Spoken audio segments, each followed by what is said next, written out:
Hello students,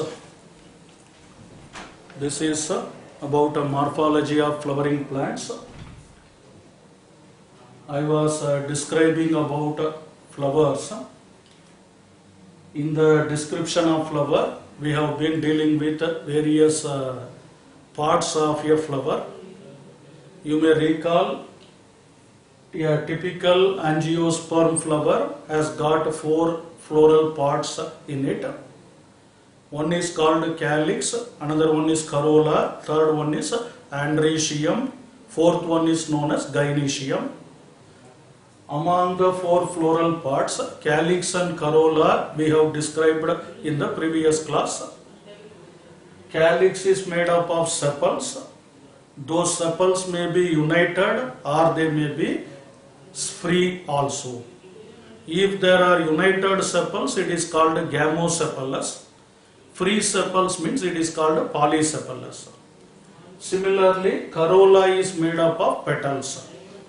Either they may be united or they may be free also. United petals are called gamopetalous. Free petals are called polypetalous.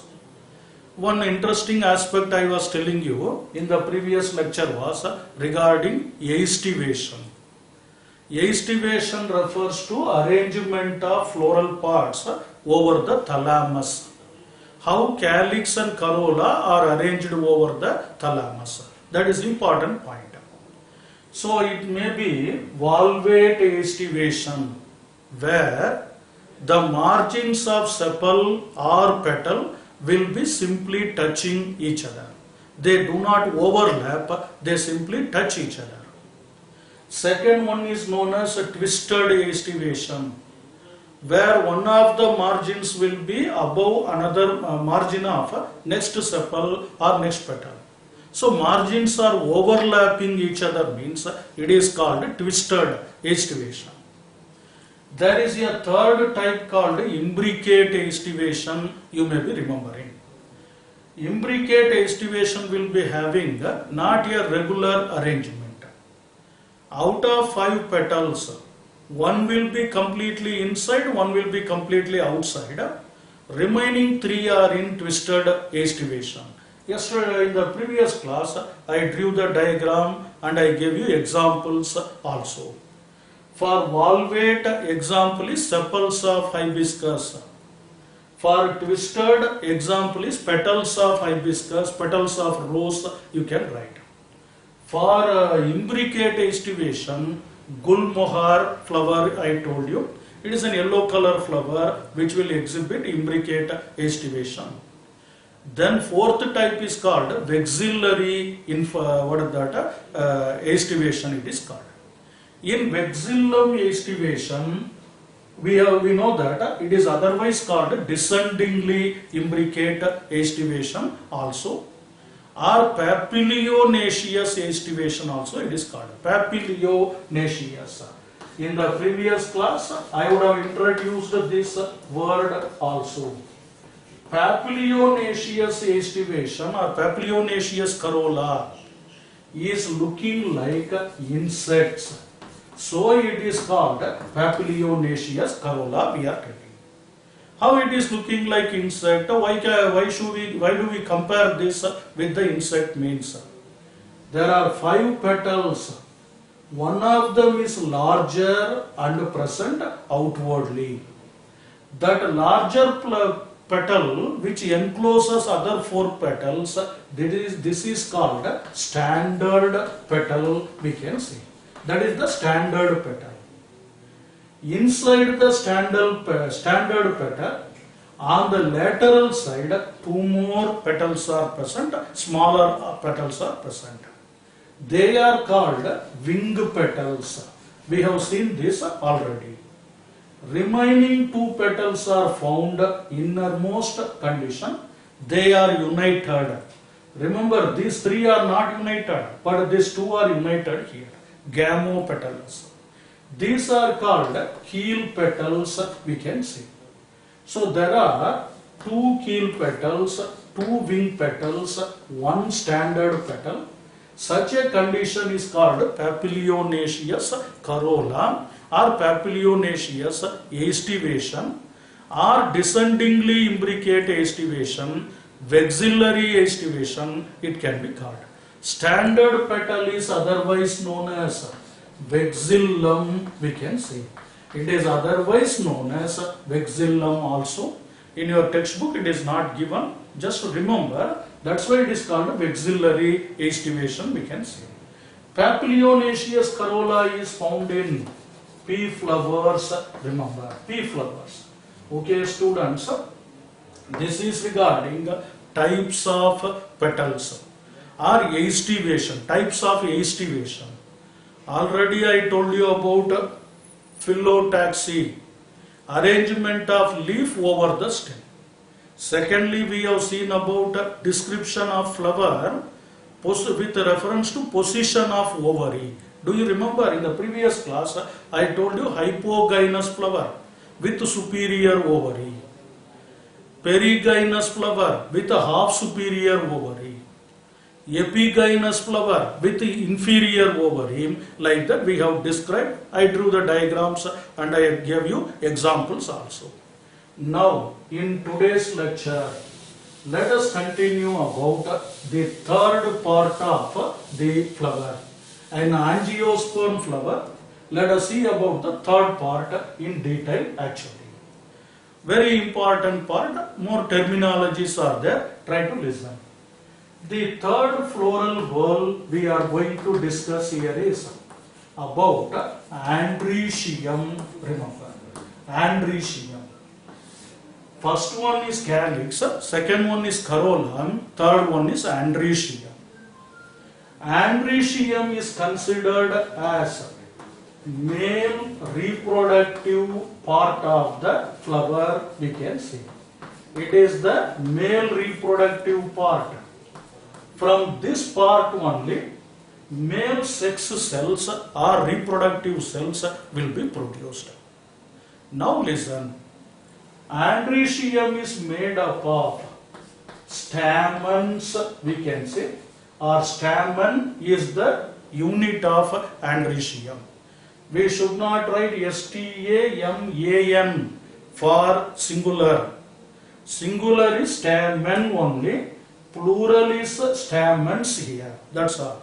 You don't confuse with man and men here. This is stamen, a single unit of androecium. How calyx is containing sepal, corolla is containing petal, androecium is containing what? Stamen, remember.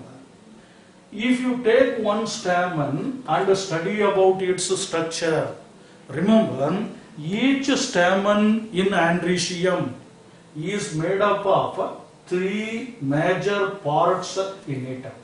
There are three parts present in a stamen of a androecium.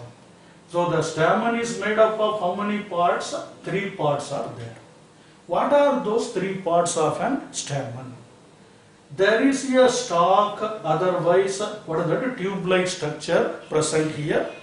It is known as filament of the stamen, we can see. That is called filament. At the tip of the filament, a bag-like structure is present. This bag-like structure is called as anther, we can say here. It is called anther. There is a filament, there is an anther. Between them, they are connected with each other by means of a tissue. That tissue or group of cells are called connective, we can say here. So, filament, anther and connective. These are the three major parts of a stamen, we can say. Each stamen is made up of filament, connective and anther, we can say here.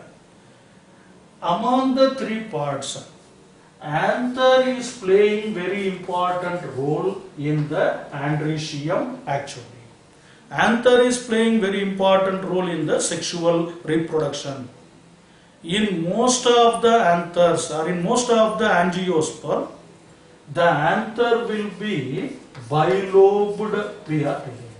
They are bilobed. That means two parts will be present in the anther in majority of the angiosperm.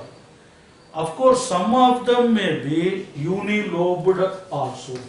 Single-lobed anther may be found here, or bilobed anther will be present there. If you take the cross section of this anther, if you take the TS, transverse section or cross section of the anther, inside the bilobed anther, you will be getting 4 chambers like this. Remember this point, there will be 4 chambers. The anther is like this, 2 lobes, but each lobe is further divided into 2 chambers. That means 4 chambers are present. That condition will be otherwise known as tetralocular, it can be called. Tetra means 4, locule refers to chamber. These are called anther chambers, anther lobules, they are called. So, how many lobes are there? 2 lobes. In each lobe, how many locules are there? 2 locules. That is called tetralocular condition, bilobed condition, anther it can be called. This anther, since they contain bilobed condition, it will be otherwise known as diathecous anther also. Diathecous anther means bilobed anther. But tetralocular anther, do you understand the difference between diathecous and tetralocular? Chambers are 4, but lobes are 2. So 2 lobes with 4 chambers are present. From these chambers only, pollen grains are produced by meiosis type of cell division. So pollen grains are produced from the stamen only. These pollen grains will later develop into antherozoid. From this pollen grain, male reproductive cells called antherozoids are produced at the time of sexual reproduction. Do you get why it is called male reproductive part? Andrecium is the male reproductive part. It is made up of stamen. Each stamen contains one filament, one connective, one anther. In majority of the angiosperm, anther will be diathecous. That means it will be bilobed. Each lobe will be enclosing 2 locules, totally 4 locules. That means tetralocular condition.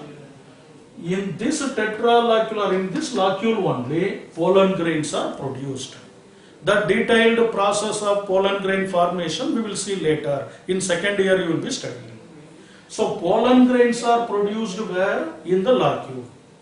Why we should give importance for the pollen grain? From the pollen grain only, antherozoids are produced. Remember, what are antherozoids?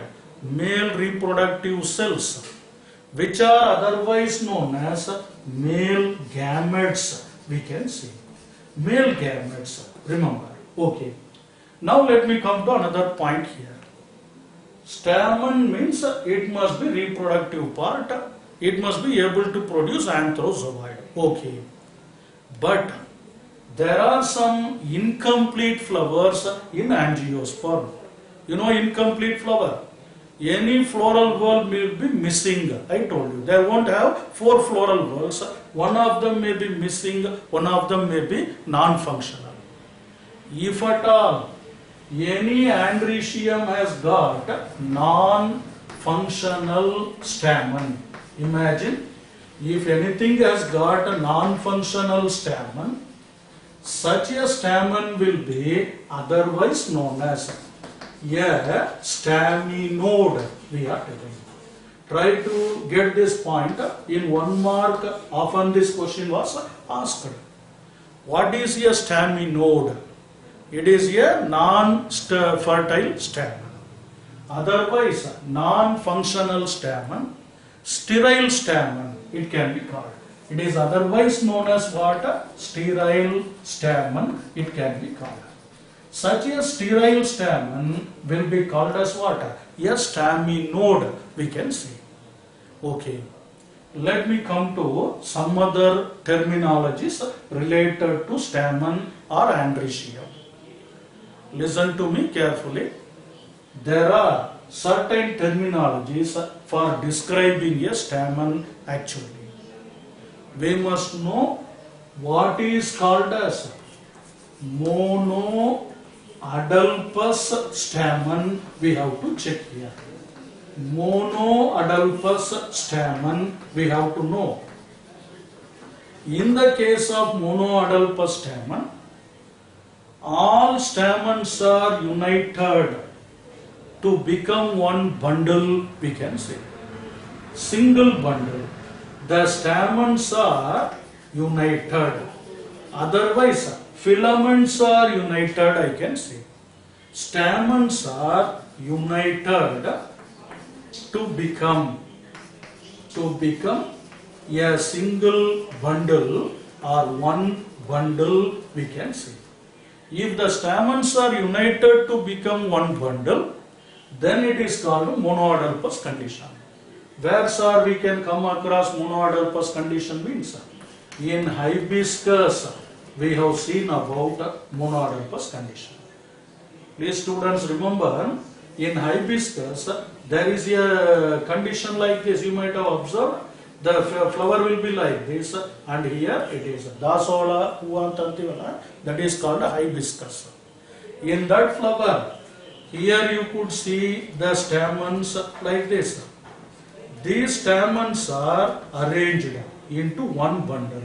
They are all united to become one bundle here. That bundle of stamen, this condition is called monoadulpous condition. In one mark question often it is asked, if the stamens are united to become one bundle, it is called monoadulpous. Make note of this. I will tell you some more terminologies. Diadulpous, polyadulpous and all we have to see. Please make note.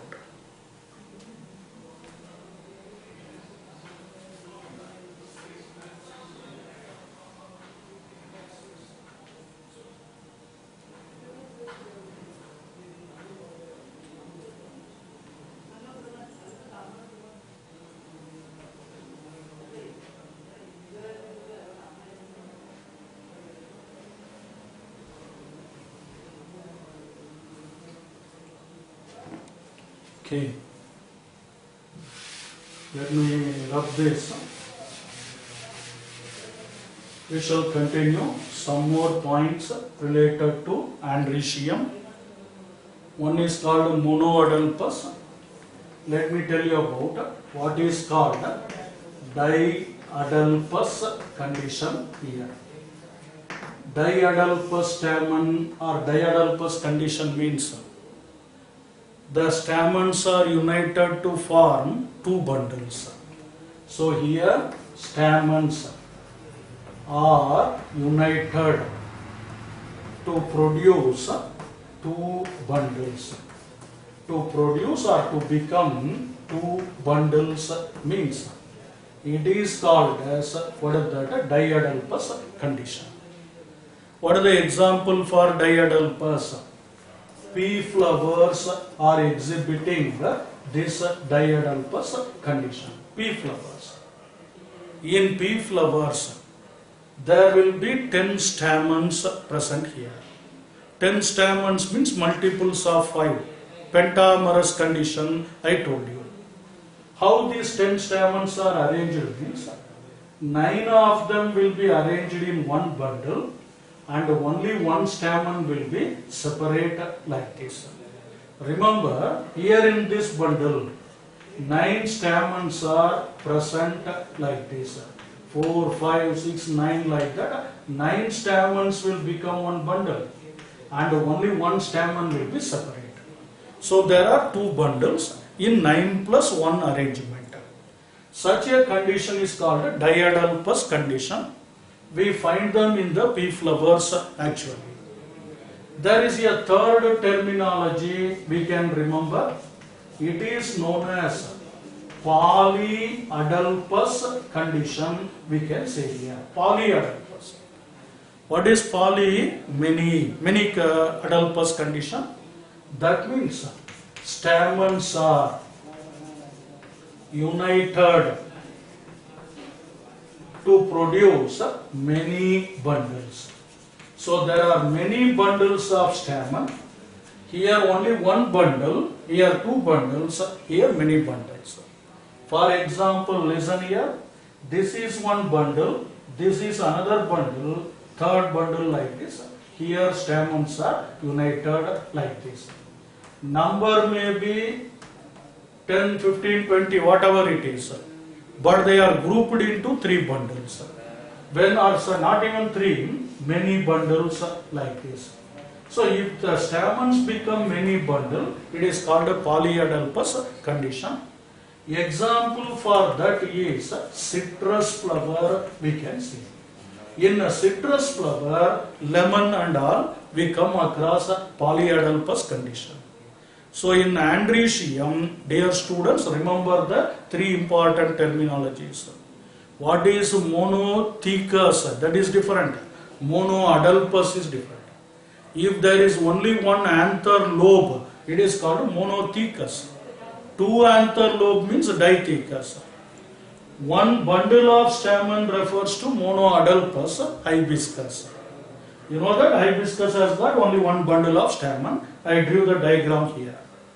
In a diadulpous condition, 9 plus 1 arrangement, two bundle of stamens. Out of 10 stamens, 9 are in one bundle, 1 is in another single. That is observed in pea flowers actually. Citrus plants are exhibiting polyadulpous condition in their flower where many bundles of stamens are present. Remember the diagram, remember the terminologies. Often in 1 mark, 2 mark question it will be asked. Let me come to some other terminologies for describing about Andrecium. So Andrecium or stamen can be described with some more terminologies here. Listen to me carefully. We use certain terminologies like didynamous condition also for describing the Andrecium. Didynamous condition. Remember, if at all a flower has got 6 stamens, out of them 2 stamens are longer and remaining 4 stamens are shorter means. 2 stamens are longer means it is called didynamous condition. It is this terminology is depending upon the length of stamens we can say here. Based on length of stamens, we will call it as didynamous like that. There is another condition also known as tetradynamous condition we can say here. Tetradynamous. From here you can understand 4 stamens are longer. 4 long stamens and 2 short stamens are present means we will call it as tetradynamous we can see. In another category, I can introduce some more terminologies like extrose and intros also. Extrose and intros we have to see here. Please listen carefully. In extrose, the stamens are longer than the petals. Stamens are longer than the petals. Longer than petals.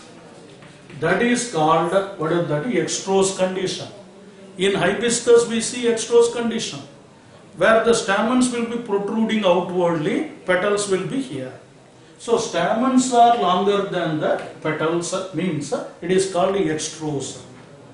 Intros means stamens are shorter than the petals we can see. Stamens are shorter than petals. Example for this is Datura, we are telling. In these flowers, stamens could not be seen outside. They are held within, inside only. That is called introse stamens, we can say. Even in mustard flowers and all, we could come across introse condition like that. So didynamous means 2 or longer, 4 or shorter.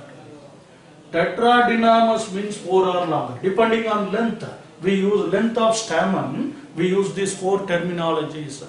Extrose, longer than petal. Introse, shorter than the petal.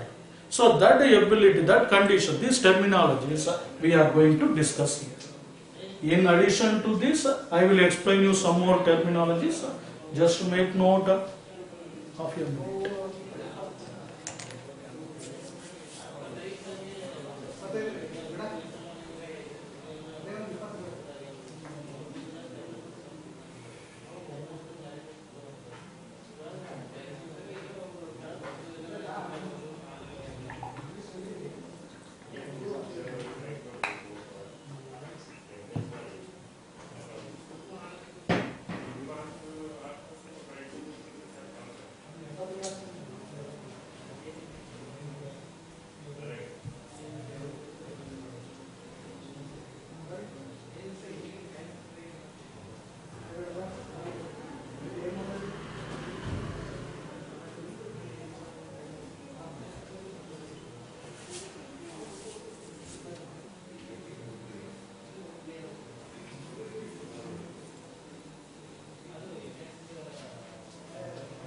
Students,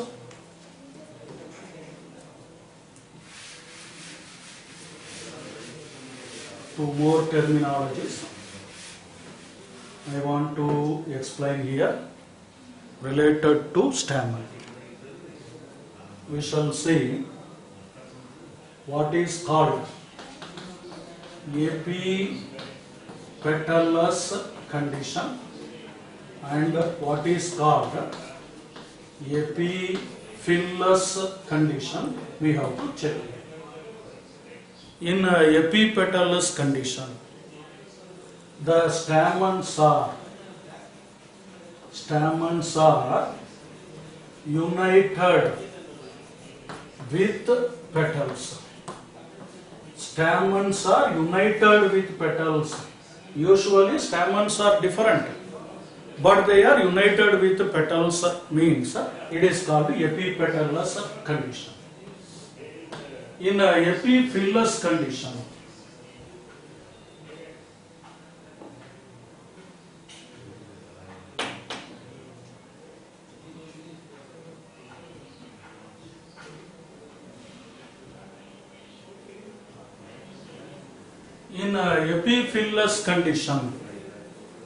the stamens are united with perianth, we can say, or otherwise tepals, we can say here. If stamens are united with petals, that is called epipetalous. If stamens are united with tepals, it is called epiphyllous. You know the word tepal.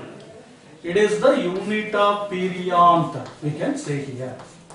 Perianth is found in the lily plant, we have seen. So example for this is lily flower or lily plant, we can say here. Epipetalous will be found in some of the plants like brinjal also. So these plants, they will be having petals united with stamen. Check the examples with your textbook also. Whatever examples are given in the textbook, that you have to follow compulsorily. Epipetalous, epiphyllous, extrose, introse, didynamous, tetradynamous, then monoadalpous, diadalpous. Like this, we have seen so many terminologies. Monothecous, dithecous, tetralocular, like that, various terminologies with reference to andrecium we have discussed so far. Each one is worth of 1 mark question. Remember this point. Let me go to the fourth important floral word here. Okay. Let me continue with this. Please make note.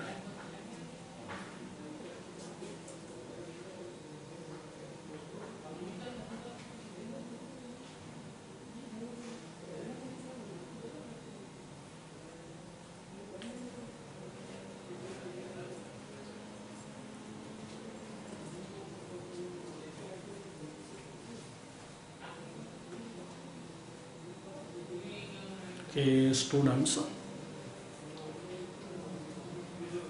I will continue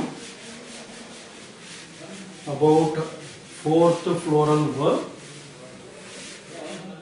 We have discussed up to calyx, corolla and androecium. The fourth point we have to discuss here is about gynoecium we have to see. Okay? Fourth floral verb. Listen, most important one, gynoecium we are going to discuss here. Gynoecium is considered as female reproductive part of the flower, we can say. Male reproductive part is the androecium, female reproductive part is the gynoecium, remember.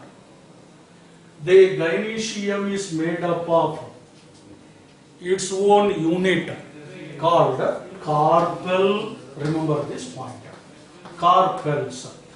Carpel is singular, carpels is plural, P-E-L we are writing, C-A-R-P-E-L.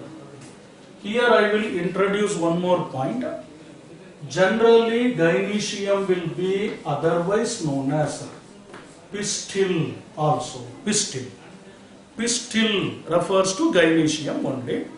Carpel is the unit of gynoecium, we can say. Now, each carpel is made up of three parts. How each stamen was made up of three parts? Here also each carpel is made up of three parts. What are the three parts of a carpel? Means they will be containing a flask shaped structure like this. This is the structure of one carpel, I can say. The carpel is different, stamen is different. In a stamen we came across anther, filament and connective like this.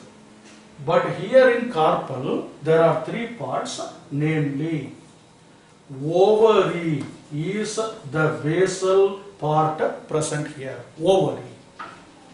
Middle part of the carpel is called as, this one is known as style of the carpel, it can be called style. At the tip of the style there is a sticky part to attract the pollen grain or to get the pollen, receive the pollen grain. This sticky part is called as stigma of the carpel, we can say. So all the three things are together called as a carpel. What are the parts of carpel? Ovary, style and stigma. What are the parts of stamen? Filament, anther and connective. Do you get my point? So that is one stamen and one carpel, I can say here. Ovary, style and stigma. Now students, remember very important point. In the ovary, there is a part, very important part attached like this. The ovary encloses, otherwise the ovary will have one important point attached, one important part attached within it.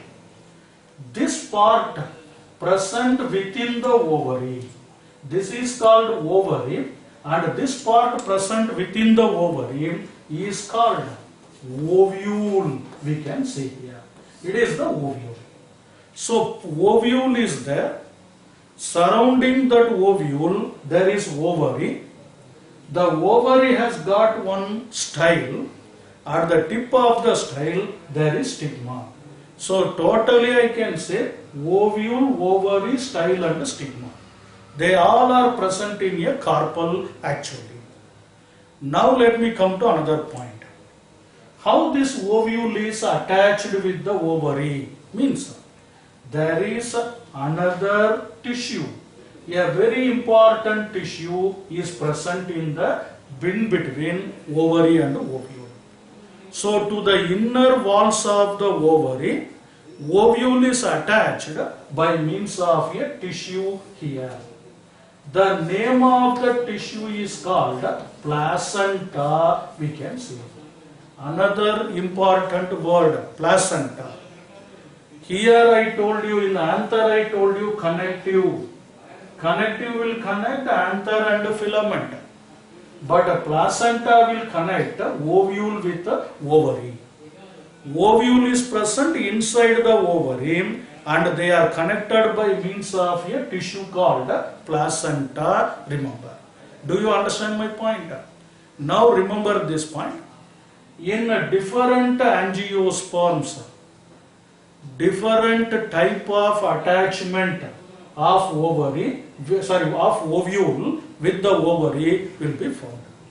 In different angiosperm, ovule is attached with ovary in different manner because of what is that? A placental tissue. Such a condition, that arrangement of ovule with ovary is known as, what is that? Placentation, we can see. Very important, one more question, and there are 5 descriptions we are going to discuss here. What is placentation? Attachment of ovule with the ovary with the help of placenta. See students, I was telling about different type of arrangement.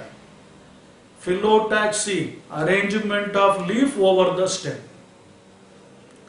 In the previous class I told you aestivation, arrangement of sepal or petal over the thalamus. Now I am talking about placentation, arrangement of ovule within the ovary with the help of placenta is called placentation. There are many types of placentation which we will be discussing later. Before going in detail about placentation, you recall some more points related to gynecium. Listen to me. Sometimes only one carpel like this will be present in a gynecium. Such a gynecium is called as monocarpellary gynecium or monocarpellary pistil, it can be called. Not pistil, it is pistil. Monocarpellary pistil, it can be called. Mono means single, only one carpel. In that carpel, what are all present? Ovary, ovule, placenta, style, stigma, all are present.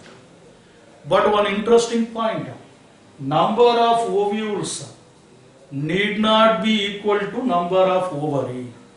One ovary need not have only one ovule. It may have many ovules also, which we will discuss later. This is monocarpellary, I can say. A bicarpellary gynecium or bicarpellary pistil means it will have 2 carpels in it. 2 carpels are present means it is called a bicarpellary. A pentacarpellary gynecium is also there in some of the angiosperms. Pentacarpellary gynecium. 5 carpels are present here. Now remember, when they have 5 carpels or 2 carpels, those carpels may be either united or they may be free also. Listen to me, listen this diagram. Imagine this is one carpel with a style and stigma, inside ovule is there, okay. This is another carpel with a style and stigma. They are united with each other, they are joined with each other.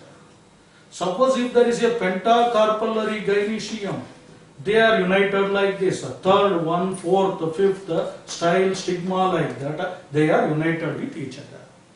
If the carpels are united with each other, that condition is called syncarpous condition, we can say.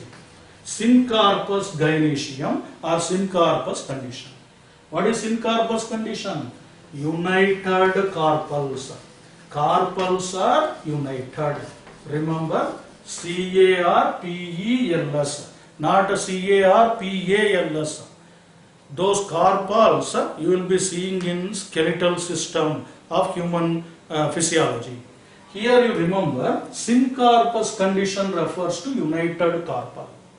Suppose there are 5 carpels, they are not united, they are independent. This is one carpel, this is another carpel present on the same thalamus only. You know thalamus, pedicel tip is called thalamus. So carpels are not united means, free carpel means, it is called as apocarpous gynoecium or apocarpous pistil, it can be called. So in apocarpous pistil, free carpels are present. In syncarpous gynoecium, there will be united carpels are present. You might have observed hibiscus also. In hibiscus, we come across syncarpous condition. In lady's finger, we come across syncarpous condition. There is a flower called Michaelia or Michelia, it can be called. They exhibit free carpels, apocarpous condition. So, syncarpous, apocarpous, monocarpellary, bicarpellary, pentacarpellary. There is what is that? A carpel having placenta, whereas stamen has a connective. That placenta may be arranged in different parts, different points of the ovary. That is called placentation. Placentation is an important 5-mark question about which we will be dealing in the next class. In today's class, I told you about androecium, stamen. What are the terminologies to describe the stamen we have seen? You know what are extrostamen, what are introstamen, didynamous stamen, tetradynamous stamen, like that.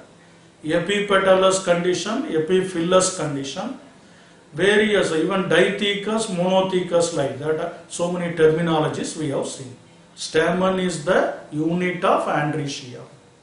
If that stamen is non-functional, it is called staminode, it can be called.